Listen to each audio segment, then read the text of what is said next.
Assalamualaikum warahmatullahi wabarakatuh. Ustazah nak tanya kamu semua sihat? Alhamdulillah kalau semua sihat. Okey, hari ini kita akan belajar mata pelajaran Tauhid. Sebelum ni kita belajar tentang topik pengertian iman. Okey, untuk topik yang seterusnya kita akan belajar nak tahu kan? Jadi tontonlah video ini sampai habis sebagai sesi pembelajaran kita hari ini.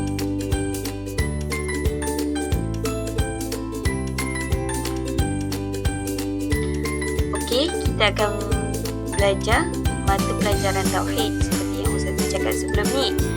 Kita akan belajar mata pelajaran Tauhid. Sebelum ni kita belajar pengertian iman. Sekarang ni kita akan belajar rukun-rukun iman. Rukun-rukun iman. Okey, jom kita belajar. Okey, sebelum ni kita belajar tentang pengertian iman. Ustazah cuma nak ingatkan balik je. Apa itu pengertian iman? Pengertian iman yang pertama, pengakuan dengan lisan. Yang kedua, membenarkan dalam hati. Yang ketiga, beramal dengan anggota badan. Okey, Ustazah nak kamu ingat ya pengertian ni. Okey, jom kita masuk rukun iman.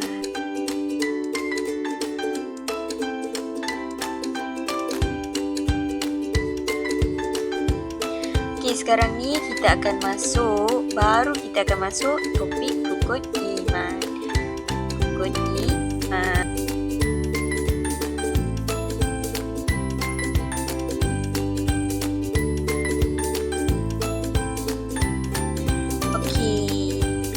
Rukun iman tu apa, murid-murid? Semua nak tahu kan rukun iman tu apa? Okey, rukun iman bermaksud satu perkara yang wajib kita ikut sebagai bukti ketaatan kita kepada Allah Subhanahu Wa Taala. Dan rukun iman ini khusus untuk orang yang beragama Islam.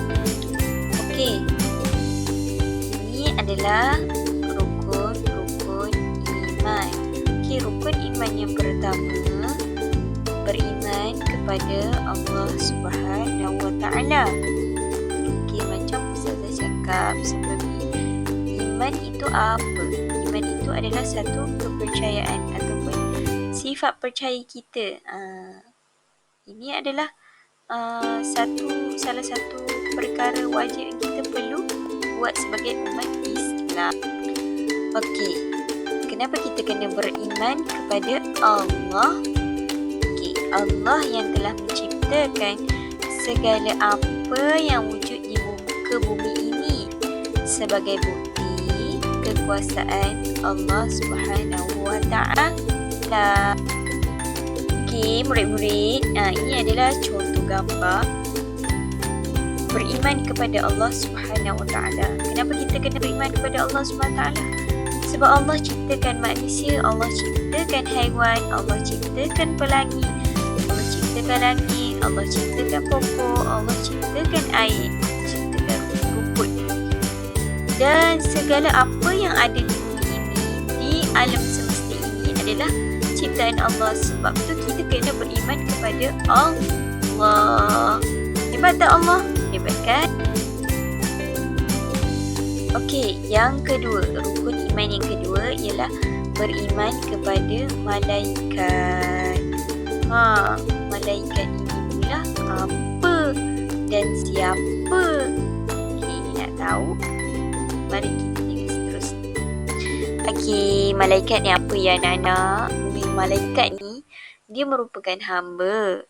Hamba macam kita dan ciptaan Allah juga macam manusia. Tetapi malaikat ni dia dijadikan daripada cahaya. Dan malaikat ni juga dianggap mulia disebabkan dia diciptakan daripada cahaya dan dia terpelihara daripada segala maksiat yang ada di muka bumi ini. Okey, Allah telah menciptakan juga 10 malaikat. Hebat tak Allah? Hebat kan?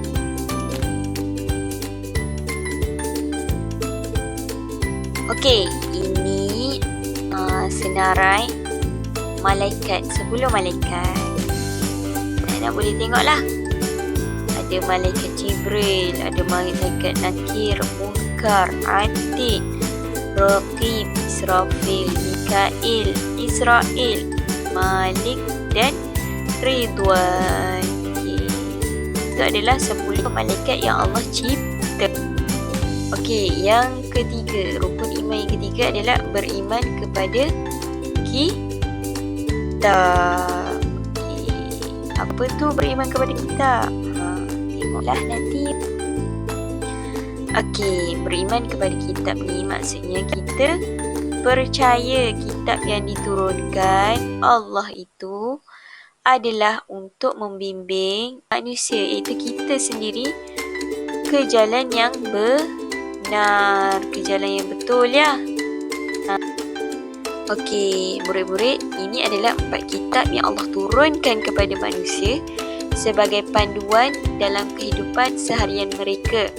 Okey, kitab yang pertama adalah kitab Taurat, diturunkan kepada Nabi Musa. Okey, kitab yang kedua pula, kitab Zabur, diturunkan kepada Nabi Daud. Okey, kitab yang ketiga adalah kitab Injil, diturunkan kepada Nabi Isa. Kitab yang akhir sekali adalah kitab Al-Quran yang menjadi penutup kepada segala perintah Allah kepada manusia, iaitu kitab Al-Quran diturunkan kepada Nabi Muhammad sallallahu alaihi wasallam.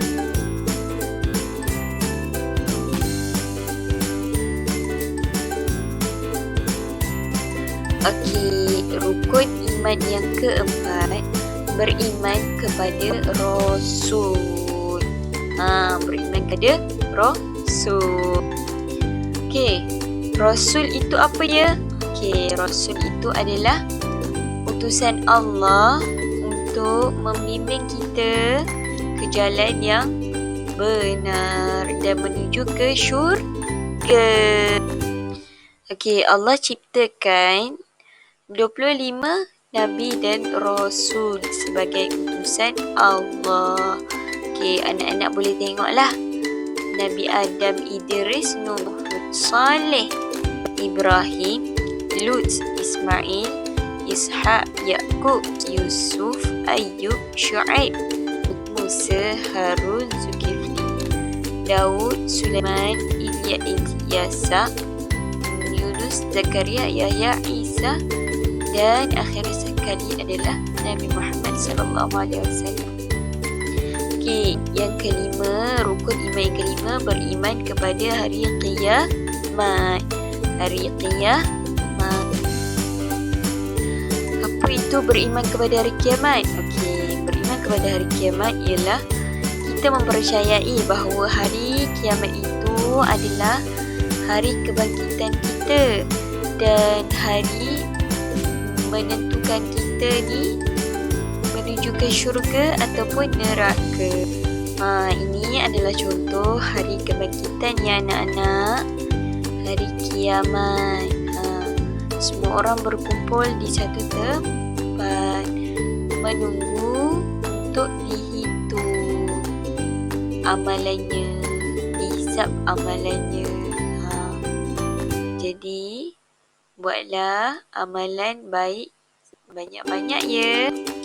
Okey, rukun iman yang terakhir yang keenam ini adalah beriman kepada qada dan qadar. Apa tu qada dan qadar? Mari kita fahami seterusnya. Qada ialah suatu perlaksanaan yang Allah buat untuk manusia. Qadar pula adalah suatu ketentuan yang Allah telah tetapkan kepada manusia. Okey anak-anak boleh nampak kan gambar beriman kepada qada dan qadar. Beriman kepada qada dan qadar ni bermaksud kita mempercayai apa yang Allah ciptakan kepada kita tu ada kebaikannya.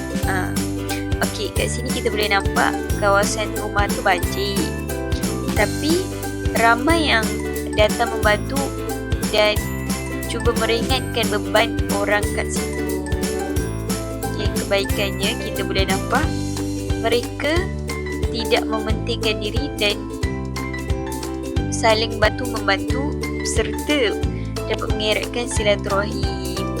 Okey, walaupun kita kena menerima dan percaya tentang apa yang Allah ciptakan tu ada kebaikannya, tetapi kita kena berusaha untuk mengubah nasib kita sendiri, kerana Allah tidak akan mengubah tanpa kita usaha.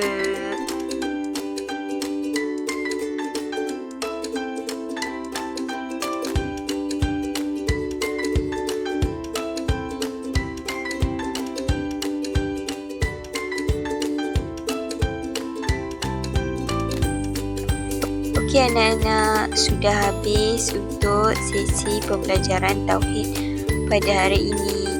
Semoga bermanfaat ya.